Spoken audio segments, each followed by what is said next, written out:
Añoranzas de electricistas, de Víctor Manuel Sánchez.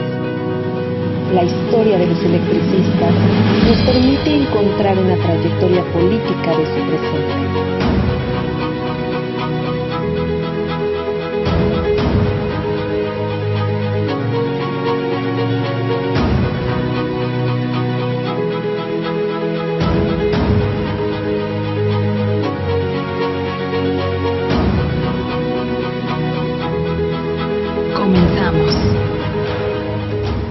Continuando de nueva cuenta en otro lunes sobre añoranzas de electricistas, siguiendo como ustedes pueden notar, presentando las añoranzas desde la casa. Les he dicho que vivo en Ixtapalapa. Podría decirles, para quienes reconocemos los lugares de Compañía de Luz, entre la fábrica de postes y la subestación Magdalena. Entonces, para quienes reconocen eso, es bastante sencillo saber por dónde estoy ubicado, más cerca de la fábrica de postes y en ese caso de la subestación Vicente Guerrero. Bueno, como todos los lunes, agradeciendo a Nate y a Iván la posibilidad de poder salir al aire, como se dice, para que todos puedan escuchar estas añoranzas de electricistas. La vez pasada, por cierto, me quedé a media lectura de 2 artículos. Les comentaba yo que he tenido la oportunidad, desde cuando dirigía la revista propiamente Enoch García, fue el primer encargado de la revista informal, llamémosle así, porque el que la dirige formalmente siempre han sido los secretarios de Educación y Propaganda. Como que el medio oficial de comunicación para todo mundo es la revista Lux. Y en este sentido, como órgano de información, el encargado propiamente es el secretario de Educación y Propaganda. En ese tiempo, desde ahí se le encarga una persona, se le llama jefe de redacción, en realidad es propiamente el director de la revista, y Enoch Espinosa era el primero que me dio la gran oportunidad de aceptar mis artículos para la revista Luz. Y les comentaba yo que escribía de distintos temas, no solo como ahorita en Añoranzas de Electricistas, escribir acerca de la historia del ESME. Como ejemplo de 2 escritos estaba yo leyéndoles 2, uno acerca de Necaxa, escrito en 1991, y otra sección que logré inaugurar que se llamó Electrocronos. La primera vez, desde mi experiencia, considero, y en términos generales quizá la única, que se escribe sobre la industria eléctrica. No eran escritos exclusivamente míos, sino que era un resumen de la jornada, la prensa, el Sol de México, el Universal, el Excelsior, el 1+1, de todos los periódicos que había. Hacía una revisión diaria de las noticias, y las que encontraba sobre industria eléctrica hacía un resumen. Iba preparando el resumen, cuando se vencía la fecha de cierre de la revista Lux, lo entregaba. Y así a la siguiente quincena, en mes era más complicado porque tenía que hacer más cortos los resúmenes. Una cronología basada en los periódicos que se publican en la capital. Bueno, vamos a continuar la lectura del primer artículo que les estaba presentando. Felipe Sánchez. Por cierto, hay muchas fotografías en los artículos, entonces todas las fotos de la visita a Necaxa que hicimos en aquella ocasión. El motivo era, en principio, ir a ver qué sucedía con la feria de salud en Necaxa. Llegando nos encontramos, les dije yo, la feria de la de mayo y se elegía una princesa para los festejos y había infinidad de actividades. Además recorrimos las instalaciones de la Compañía de Luz y de los cuales me basé en esa visita mientras Felipe Sánchez andaba tomando fotografías. En ese tiempo, curiosamente, llevaba solo su cámara. Yo escribía, tomaba notas para poder escribir este artículo. Me quedé después de una crónica original del año 1918 que se publicó en 1919 sobre Necaxa, comentando un poco que en términos geográficos propiamente y territoriales no podían cambiar mucho las cosas. Continúa entonces mi artículo. Hoy aún podemos decir que las maravillas del paisaje y lo espectacular de los abismos siguen estando presentes. El abismo que existe más de 200 metros de Salto Grande a Necaxa produce los mismos resquemores y la piel se pone como de gallina, como desde principios del siglo. Es una maravilla el paisaje de Necaxa. Lo selvático y enigmático, el calor sofocante y el silencio silvestre, la caída del agua por el abismo, todo ello se encuentra a tan solo 130 metros de la casa de válvulas, pues la balsa de Salto Chico transporta a una zona espectacular. Al bajar y caminar el kilómetro que existe para volver a maravillarse al llegar a la segunda balsa y ver el comienzo de otro abismo, a cuyo pie se encuentra la casa de máquinas.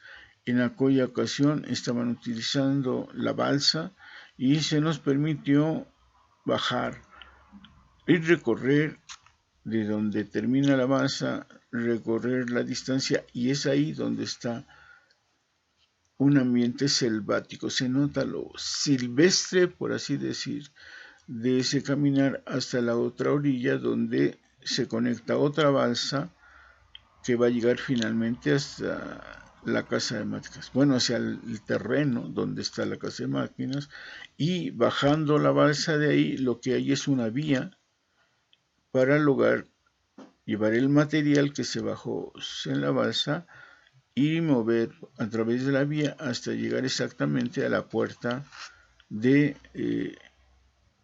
la casa de máquinas, con un gran letrero en la entrada que dice Necaxa, ¿no? Entonces, eso lo hicimos en aquella ocasión. Por el contrario, si uno sube al Necaxaltépetl, el Necaxaltépetl está antes de entrar a propiamente Necaxa, cruzando la carretera federal. Es un cerro, una montaña, y se puede subir. Hoy, si no lo han quitado, hay una carretera hecha derecha. Antes no había, era un camino rural de piedras, un lugar muy empinado. Los propios automóviles Jeep será mejor llevar uno de doble tracción, porque de otra manera no subías. Y toda la gente que vive en Necaxaltépetl lo hace caminando. En aquella ocasión subimos caminando. Entonces subes a Necaxaltépetl y se maravilla cuando los distintos niveles de la región se dejan ver. La mesa, el campamento de electrificación rural, la subestación El Salto, la escuela Artículo 123, la presa, el vaso de la presa de Necaxa. Se ven las poblaciones de Nuevo Necaxa y Necaxa Canaditas, y el vaso de la presa de Tenango de las Flores. Desde Necaxaltépetl se ve una maravilla de paisaje. Niveles distintos, sierra, abismos, lagos, neblina por lluvia o vapores, hacen que la región geográfica se siga presente al paso del tiempo y del trabajo humano. Hoy, en este caluroso mayo de 1991, sabemos que la zona hidroeléctrica de Necaxa está compuesta por 3 divisiones, que comprende obras de captación, conducción y almacenamiento de agua, plantas generadoras, zona administrativa y centro de control de energía eléctrica. La primera abarca las plantas de generación de energía eléctrica, Necaxa, Tepechi, Patla y Tezcapa, así como los vasos de las presas Necaxa, Tenango de las Flores y Nezcapa. La segunda comprende las lagunas altas o los vasos de los Reyes y la laguna, además de los canales, pues es mediante los canales de Coahuitla, San Vicente, el Carmen Norte, el Túnel, el Carmen Sur, que el agua llega al vaso de la laguna sobre el arroyo de Apapascla. La presa o el vaso de los Reyes, localizada sobre el río que lleva su nombre, forma una pequeña cuenca a través de una cuenca aparte del río Necaxa, de manera que a través de canales y túneles pase el agua y el arroyo Tlacolunga, afluente del Necaxa, y de ahí a la toma de Izcapa. Toda esa agua se descarga al vaso principal Necaxa. La tercera división comprende una línea de túneles desde el río de Atlamojac, nace entre los municipios de Chinahuapan y Zacatlán, tiene una longitud de 30 kilómetros, empieza en la zona de captación 26 a la altura de Zacatlán y capta el agua a través de toda una línea de túneles hasta terminar en la toma 1, que se encuentra en Moyotla, un poco más adelante de Necaxa. Descarga el agua en la presa de Necaxa y mediante un canal y un túnel se conecta a la presa de Tenango de las Flores, que como sabemos se comunica con la presa o el vaso principal de Necaxa. Cuando fuimos, eso lo notamos después, pero cuando fuimos, los niveles del agua de todos los vasos, de todas las lagunas, estaban bien, normal. No había, no se notaba que hubiera descendido el agua, ni en propio Necaxa ni en Tenango. En Tenango era llamativo porque ahora que va uno, es muy famoso en Tenango la casita de Tizoc. Todo el mundo sabemos que ahí se filmó la gran película de Pedro Infante y María Félix Tizoc, y hay una casita en la película donde vive Tizoc, y eso estaba justo en la línea del vaso de Tenango. Años después, y aún ahora, ha habido sequías, y ahora el lago se encuentra, puedes entrar, caminar hasta unos metros, quizás 100, y el agua está bastante atrás. La casita de Tizoc estaba al límite del agua. En la película se nota en dónde llega el agua. Tiempo después de esta visita que hicimos, ya el agua retrocedía. Pero en este año, mayo de 1991, el agua llegaba exactamente a la casita de Tizoc. Por cierto, cuando filmaron la película, toda la compañía se hospedó en la mesa. Así es que la mesa ha sido un sitio histórico para muchas cosas, entre otras, servir de casa habitación mientras filmaron las escenas que por ahí aquella época se hicieron para el caso del lago en Tenango. Y esta parte del artículo sigue. Todo esto se hizo a principios de siglo. Todo esto se hizo con trabajo de obreros mexicanos. Todo esto es propiedad de una sola empresa, la Compañía de Luz y Fuerza del Centro, ahora antes la Compañía de Luz y Fuerza Motriz. Todo esto se inició a principios del siglo, siendo la compañía una empresa de capital extranjera. Se llamó durante mucho tiempo Mexican Light and Power Company y logró el monopolio en la generación y distribución de la energía eléctrica para el centro del país durante todo lo que llevamos del siglo. La región de la que estamos hablando es el pequeño pueblo de Necaxa, que se transformó poco a poco hace ya 90 años, con la fuerza y energía de los primeros pobladores y de los pueblos cercanos de Nuevo Necaxa y Necaxa Canaditas. Todos los trabajadores que participaron en la obra, mal contratados por Compañía de Luz, fueron de la región, indios de la región, la gran mayoría, y bajo la dirección de ingenieros extranjeros, traídos por Pearson, el gerente general y director de las obras hidroeléctricas de Necaxa. Continuamos en un momento más. Añoranzas de electricistas son una historia contada poco a poco, paso a paso, sin prisa, para que sea ejemplo de las generaciones.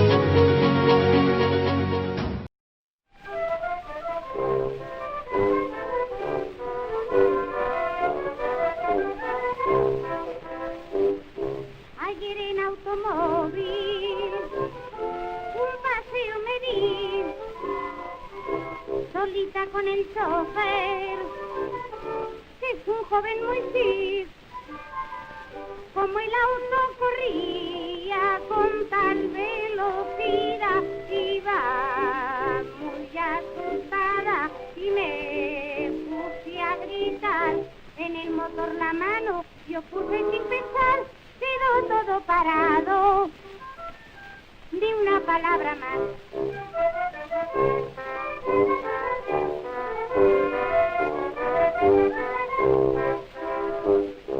Al bailar la lichete me van a excomulgar, pues dicen que me muevo de un modo singular. Ayer vino un sujeto y me empezó a decir, comienza el movimiento, tienes que reprimir. Casados y solteros, al verse aquí bailar, cuando llegan a casa, ni una palabra más.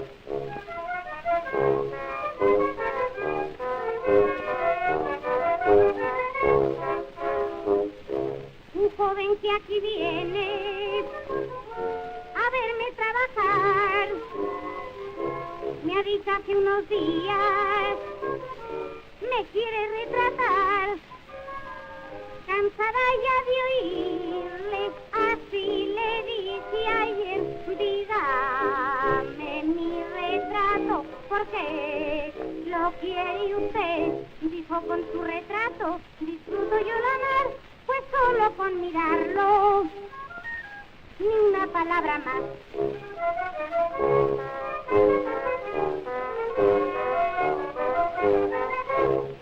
Pues como hicimos con la añoranza del lunes pasado, ahora la lectura se va a la otra sección que les decía que escribía yo, Electrocronos, con el seudónimo de Riesgo Eléctrico. Les comentaba yo que escribí esta sección con ese seudónimo porque se comentaba por aquella época que por qué tanto me publicaban a mí, y pues la inquietud de que hubiera una sección de electricidad, logrando que se publicaran esta sección, tratando de las noticias más importantes y agregándoles una perspectiva crítica de lo que estaba sucediendo, que fuera notorio lo que estaba sucediendo, de tal manera que calculáramos, llegaras a la conclusión de lo que realmente sucedía en la industria eléctrica. A partir de esa época, por ejemplo, empezó a tratarse de una manera parcial, o yo diría premeditada, para que no se le diera el nombre de industria eléctrica, para minimizar la capacidad de la energía eléctrica en el país y sobre todo para minimizar la capacidad, la calidad, el impacto de las dos empresas, y se le llama desde entonces sector, ¿no? Con eso se minimiza y se acaba el potencial a nivel nacional de lo que significa industria eléctrica, y más llamarle industria eléctrica nacionalizada o industria eléctrica nacional. Entonces, este manejo del lenguaje es un ataque directo a muchas cosas. Y lo que tenemos que tener en claridad es este tipo de ataque hasta en las palabras. Si no tenemos claro este tipo de ideas, en ocasiones comentamos cosas sin la claridad suficiente. Entonces, cada vez que debemos de comentar algunas cosas, capturar, volver a la visión histórica de lo que significan este tipo de cosas. Por ejemplo, no más sector eléctrico, es industria eléctrica, ¿no? Hoy podríamos llamarle industria eléctrica en tiempos neoliberales todavía, mientras no haya sido resuelta una perspectiva nacional del manejo y de la distribución de la energía eléctrica, seguimos viviendo una etapa neoliberal de la industria eléctrica, pero no del sector. Eso es lo que tenemos que tener preciso, no es del sector. Igual, todos los documentales y las historias de Necaxa, donde se olvida a la fuerza de trabajo, a los accidentes de trabajo concluidos, a la explotación, pagarle siempre menos de $1 en aquella época, 50, 35 centavos, es explotación. No es trabajo precario, es explotación de la fuerza de trabajo. Es la riqueza, sí, de la empresa, pero construida en base de la explotación de los trabajadores. En esa época, muchos de los pobladores de las regiones, como decíamos, eran indígenas todavía. Y sin embargo, en 1900 se convierten en proletarios, pasan de ser campesinos, de ser pequeños parceleros, de ser jornaleros de la tierra, en fuerza de trabajo salarial. Y toda la magnitud y toda la gran obra que significa el complejo hidroeléctrico en Casa se hizo a partir de la explotación de los mexicanos, a partir de pagarles una bicoca por más de 10 horas de trabajo. Todo aquello se construyó con la explotación. Y hay 2 o 3 cronistas de Necaxa que se maravillan por la obra y se les olvida y hacer énfasis necesario en que se basó en la explotación de la fuerza de trabajo de los mexicanos. No duda uno que sea una maravilla, puede ser, pero a sangre, sudor y vida del obrero mexicano. Y eso se nos olvida. Las grandes obras de los túneles, el sistema de canales de Necaxa es maravilloso, pero imagínense cuántos obreros, quisiera decir obreros, pero se me escapa, de los indios. No es insulto, simplemente es fuerza de trabajo explotada. Y en esa zona y en esa región se ocuparon indígenas de la región. Y no podemos olvidarnos. Bueno, justo para retomar la cronología de Electrocronos escrita por Riesgo Eléctrico, comento un poco de las noticias de la época, donde espero que noten la importancia de estas notas. Abril 7 de 1991. Uno de los obstáculos principales para alcanzar la autosuficiencia financiera e incremento de la productividad en Compañía de Luz es la enorme deuda con la Comisión Federal de Electricidad. Se ha disparado vigorosamente, vertiginosamente, pasando de 19.600 millones de pesos en 1977 a la cifra actual de 11.5 billones de pesos. ¿Por qué? Desde 1937 se ha limitado el crecimiento, desde 1973 hay un error tipográfico. Desde 1973 se ha limitado el crecimiento de Compañía de Luz impidiendo instalar nuevas plantas generadoras. La energía la debe comprar el bloque, la que necesita Compañía de Luz, el 90% de energía CFE a precios siempre crecientes. No puede incrementar las tarifas Compañía de Luz y siempre han estado por debajo de sus costos de producción. Apareció en la jornada. Del 1+1, abril 8. Los adeudos de organismos y dependencias gubernamentales, empresas e industrias que tienen las llamadas cuentas especiales de Compañía de Luz y Fuerza del Centro son más de 21,000 millones de pesos al año. A estas pérdidas se suman cerca de 35,000 millones anuales, producto de los fraudes que cometen los residentes de cerca de 500 colonias y poblados. Las cuentas especiales representan el 0.8% de los clientes de la Compañía de Luz, pero también el 75% del total de sus ingresos por venta de energía eléctrica. Serían los ingresos más importantes, pero no los recibe oportunamente. De la jornada y el 1+1. Las dos notas muestran a cabalidad la situación en que están comprometiendo, quebrando a Compañía de Luz. Por un lado, la venta en bloque de energía. Bueno, primero, no permitir que Compañía de Luz fuera autónoma, de tal manera que pudiera manejar su propia economía. Tiene una deuda con CFE porque la capacidad de producción, de generación de Compañía de Luz ya no es suficiente para la distribución, para la gran demanda que existe en el centro del país. Entonces tiene que comprar en bloque. En vez de tratarse como una industria entregada, se trata como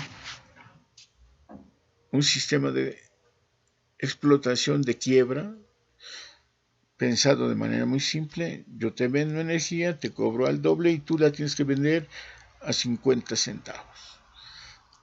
Una deuda que va a ser impagable. Y entonces se agrega todavía el fraude. Se mete como deuda de la propia compañía, como aparece en la nota, el fraude, ¿no? Pero también queda en la nota muy claro que las cuentas especiales no pagan. Entonces se recalca el fraude de los pobladores de las zonas proletarias, de las zonas marginales y pobres, porque no pagan y entonces están robando la luz con tremendos diablitos. Y sin embargo, la gran carga son las cuentas especiales, porque el 75% de la energía que produce o vende, que produce y vende Compañía de Luz, la tienen las cuentas especiales que no pagan. En estas dos notas queda clara la situación que venía arrastrando Compañía de Luz. Justo uno ve ahora, y son en estos las características especiales, la política financiera y económica en que se trata de someter y se sometía a Compañía de Luz. Mientras los adeudos, sobre todo en dólares que tenía la CFE, se las asumía el Estado, a Compañía de Luz no se le permitía subsanar esas cuentas, ¿no? Abril 9. A fin de impulsar el nacimiento de una empresa sana, bien administrada, el ESME está dispuesto a no incrementar en los próximos 3 años su plantilla de 35,000 trabajadores. La plantilla ha sido la última en los últimos 10 años y ahora, a través de los acuerdos de productividad en cada departamento de Compañía de Luz y Fuerza del Centro, permiten alcanzar niveles óptimos. Se lograría además el verdadero saneamiento de la empresa. Se propone que el nuevo organismo tenga la posibilidad de generación, transmisión, distribución y comercialización de la energía eléctrica, formar una comisión mixta de las finanzas de la empresa, dar seguimiento detallado a los costos de producción y a la relación precio-costo en compañía, para que mediante un compromiso conjunto de administradores y trabajadores mejore año con año y se revitalicen sus instalaciones, sus vehículos, sus equipos, herramientas y materiales. De la jornada. Las constantes cortes de energía eléctrica en la capital del país los causan los fuertes vientos que han azotado la ciudad en los últimos días. Sin embargo, la labor de mantenimiento en el cableado eléctrico es constante y se está ejerciendo una propuesta superior a 55,000 millones de pesos, un presupuesto de 55,000 millones de pesos para la construcción de redes subterráneas de energía eléctrica, informó la CFE. A pesar de la aplicación de la tarifa 1148, los apagones en la ciudad se han intensificado. La explosión que en días pasados se registró en el cableado de Paseo de la Reforma fue causado por una rata al morder los cables. El programa que se llevará a cabo es uno de los más grandes que se han emprendido en el centro del país y busca renovar y modernizar las redes subterráneas existentes, a la vez que se amplía su extensión.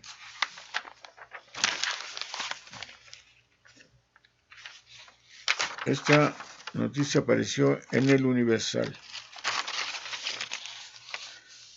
Abril 19. El cobro 1148 aplicado por la CFE a los usuarios será analizado en la próxima junta por todos los firmantes del PESE, pues han existido protestas en todo el país al verse afectados con los aumentos de 5 y 15 mil pesos que se aplican mensualmente en los recibos de consumo de la energía, dijo en Veracruz el presidente de la Canaco. Apareció en Excelsior.